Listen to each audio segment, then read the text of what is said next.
अभी हमने बात करा कि डेप्रिसिएशन क्या होता है। डेप्रिसिएशन का मतलब होता है fall in the value of tangible asset. ठीक है, कि किसी भी टेंजिबल एसेट में गिरावट आना, वैल्यू उसकी कम हो जाना। अब वैल्यू कम क्यों होती है? कि हम उसका यूज करते हैं। ठीक है, अगर हम कोई भी फिक्स्ड एसेट लाए हैं, फैक्ट्री में हमने लगाई है, तो हम उसको उससे क्या कर रहे हैं? प्रोडक्शन कर रहे हैं, जिसकी क्या हो रही है? उसकी वैल्यू जो होती है वो कम होती चली जाती है। ठीक है, अब डेप्रिसिएशन निकालने के कुछ मेथड भी होंगे। ठीक है, तो हम मेथड पढ़ते हैं, मेथड ऑफ डेप्रिसिएशन, कि कौन कौन से मेथड है जिससे हम डेप्रिसिएशन निकाल सकते हैं। तो वैसे तो डेप्रिसिएशन निकालने के बहुत सारे मेथड होते हैं, बट आपके सिलेबस में सिर्फ और सिर्फ 2 मेथड है जिनको हम पढ़ेंगे। पहला मेथड है हमारा straight line method, straight line method, और दूसरा है हमारा रिटर्न डाउन मेथड। 2 मेथड होते हैं डेप्रिसिएशन निकालने के, जो कि हम पढ़ेंगे। तो हम पहले स्ट्रेट लाइन मेथड के बारे में बात करते हैं कि स्ट्रेट लाइन मेथड क्या होता है और इसको हम कैसे निकालते हैं। तो पहले तो हम बात करते हैं कि स्ट्रेट लाइन मेथड को और हम क्या क्या नाम दे सकते हैं।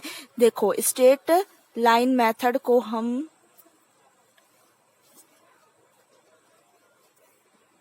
ओरिजिनल कॉस्ट मेथड भी कहते हैं। ओरिजिनल कॉस्ट मेथड, और इसका तीसरा नाम भी होता है जिसको हम कहते हैं fixed installment method. Fixed installment method. Paper में कोई भी नाम दे सकते हैं कि हमें स्ट्रेट लाइन मेथड से निकालना है डेप्रिसिएशन, या ओरिजिनल कॉस्ट मेथड से निकालना है, या फिर फिक्स्ड इंस्टॉलमेंट मेथड से निकालना है, पर इन तीनों का मतलब एक ही होगा, स्ट्रेट लाइन मेथड। ठीक है, हमें एक ही है ये तीनों। ठीक है, पेपर में किसी भी नाम से आ सकता है, तो हमें कंफ्यूज नहीं होना है। ये 3 नाम है जो कि किसके मेथड है? स्ट्रेट लाइन मेथड के। ठीक है, स्ट्रेट लाइन मेथड भी कहते हैं, ओरिजिनल कॉस्ट मेथड भी कहते हैं, और फिक्स्ड इंस्टॉलमेंट मेथड भी कहते हैं। अब स्ट्रेट लाइन मेथड में होता क्या है, ये कैसे निकालते हैं, डेप्रिसिएशन इसमें निकलता कैसे है, अब हम बात करेंगे कि स्ट्रेट लाइन मेथड में हम डेप्रिसिएशन निकालते कैसे हैं। स्ट्रेट लाइन मेथड, इसमें डेप्रिसिएशन निकालने का एक फॉर्मूला होता है जो कि हम अभी पढ़ेंगे। डेप्रिसिएशन निकालने का एक फॉर्मूला होता है cost minus scrap value upon में वर्किंग लाइफ। अब हम पढ़ते हैं कि कॉस्ट क्या होती है। कोई भी फिक्स्ड एसेट है, उसको हम जितने में लेकर आए, जितने में हमने उसको परचेज करा, वो उसकी कॉस्ट होगी। अब कॉस्ट को लाने में कई बार इंस्टॉलेशन चार्जेस आपने पढ़े होंगे, बुक में लिखा होगा कि इंस्टॉलेशन चार्जेस या कोई भी चार्जेस वगैरह होते हैं, उसको लेकर आने में जितना भी खर्चा होता है वो उसकी कॉस्ट में ही ऐड होता है।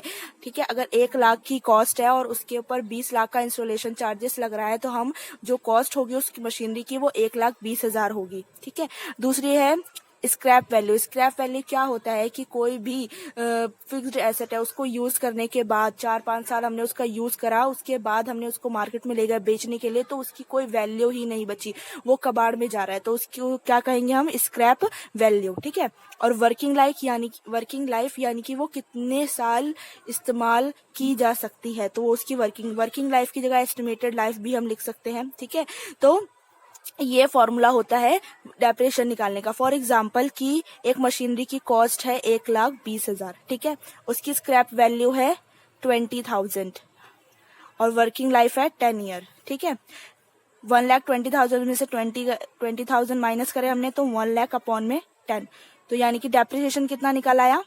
10,000। ठीक है, 0 से 0 कट गया, 10,000, ये हमारा डेप्रिसिएशन निकल गया।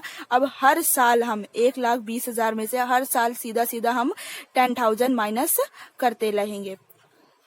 करने के बाद हमारे लास्ट में क्या होगा? 0 आएगा, तब जाके हमारी वो डेप्रिसिएशन पूरा होगा। कई बार ऐसे भी होता है कि हमें क्वेश्चन में डायरेक्ट वैल्यू दे देते हैं, कॉस्ट दे दी, स्क्रैप वैल्यू दे दी, वर्किंग लाइफ दे दी, तो हमने डेप्रिसिएशन निकाल लिया। बट कई बार क्या होता है, परसेंटेज हमें निकालना पड़ता है।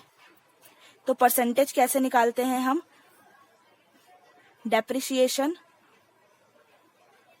अपॉन में कॉस्ट इनटू 100। ठीक है, यानी कि डेप्रिसिएशन लिया हमने अपॉन में कॉस्ट और इनटू में 100। ठीक है, डेप्रिसिएशन कितना था? 10,000, उसकी कॉस्ट हमने मानी 1 लाख है और 10, तो ये इससे कट गया और ये इससे कट गया तो 5 जीरो से 5 जीरो कट गए तो कितना बचा 10, यानी कि 10%। ठीक है, तो कई बार ऐसा भी होता है कि डेप्रिसिएशन हमें निकालने के देते थे वैल्यू, तो हम ऐसे निकालेंगे, बट कई बार हमें डेप्रिसिएशन और कॉस्ट देते हैं तो हमें परसेंटेज निकालना पड़ता है जिससे हम डेप्रिसिएशन निकालते हैं। हर साल हम 1 लाख पे 10% यानी कि 10,000, हर साल हम 10,000 माइनस करते रहेंगे तो हमारा क्या निकल आएगा, डेप्रिसिएशन निकल आएगा।